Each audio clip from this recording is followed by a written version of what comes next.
নমস্কার বন্ধুরা, কেমন আছেন সবাই? ইজি হোম কুকিং চ্যানেলে সবাইকে স্বাগত। আজ আমি নিয়ে এসেছি একটা নতুন ধরনের রেসিপি, যেটা খুব কম তেলে রান্না করা যায়। চিংড়ি মাছের পাতুরি। আমি এখানে 1 কেজি চিংড়িকে খুব ভালো করে পরিষ্কার করে ছাড়িয়ে নিয়েছি। এবারে আমি একটা পেস্ট বানিয়ে নেব। পেস্টটি বানানোর জন্য কয়েকটি উপকরণ নিয়েছি 4 টেবিল চামচ কালো সর্ষে, 4 টেবিল চামচ সাদা সর্ষে, 5 টেবিল চামচ টক দই, আর নিয়েছি স্বাদ অনুসারে কাঁচা লঙ্কা। এখানে আমি 5টা কাঁচা লঙ্কা নিয়েছি, আপনারা চাইলে আরও বেশি নিতে পারেন।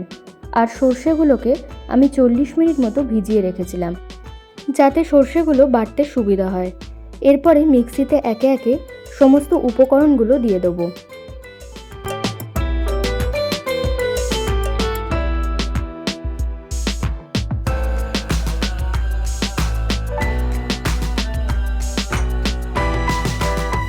পুরোটা মিক্সিতে একবার ভালো করে ঘুরিয়ে নিয়ে এবার দিয়ে দেব হাফ চা চামচ হলুদ গুঁড়ো এবং 1 চা চামচ ভর্তি করে নুন। মনে রাখবেন, টোটাল রান্নার নুনটা কিন্তু এই সময় দিয়ে দিতে হবে। এরপর পুরো পেস্টটাকে আমি রেডি করে রেখে দেবো। এই সময় আপনারা চাইলে একবার নুনটা চেখে দেখে নিতে পারেন। চিংড়ি মাছগুলোকে আমি সেদ্ধ করে নিয়েছি।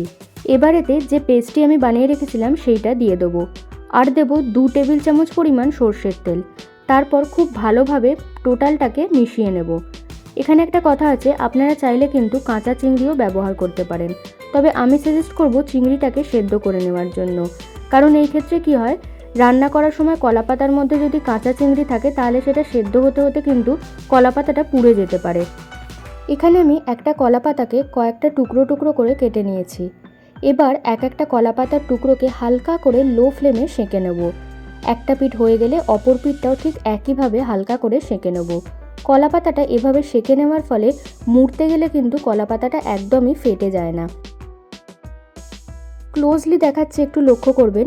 এভাবে কালারটা কিন্তু চেঞ্জ হবে, তাহলেই হবে। খুব বেশি সেঁকার কিন্তু একদম দরকার নেই।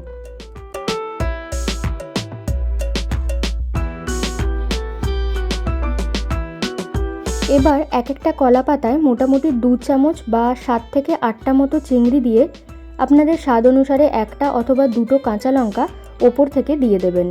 এরপর কলা পাতাটাকে ঠিক এভাবে চারদিকটা মুড়ে নিয়ে তারপর খুব ভালো করে সুতো দিয়ে বেঁধে নিতে হবে।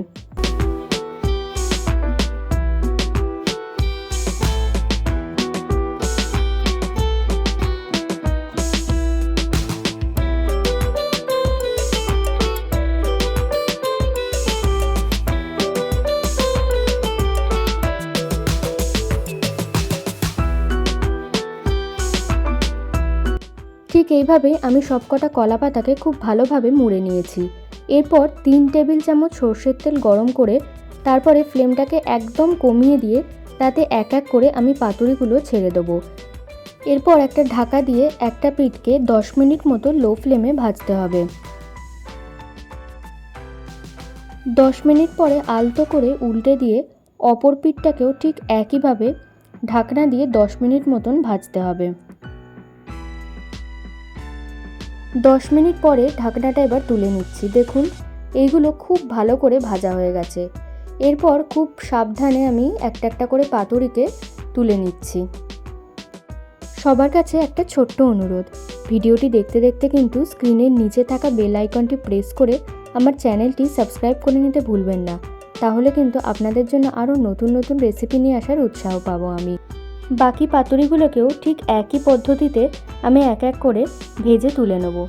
এখানে একটা কথা, আপনারা ভাজার সময় যদি দেখেন সুতোগুলো এরকমভাবে কোনোভাবে ছেড়ে গেছে, তাতে কিন্তু কোনো অসুবিধা নেই।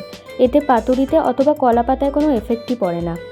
এবার আপনারা দেখতেই পাচ্ছেন চিংড়ি মাছের পাতুরি একদম রেডি হয়ে গেছে। এবার শুধু এটাকে গরম গরম ভাতে মেখে খাওয়ার পালা।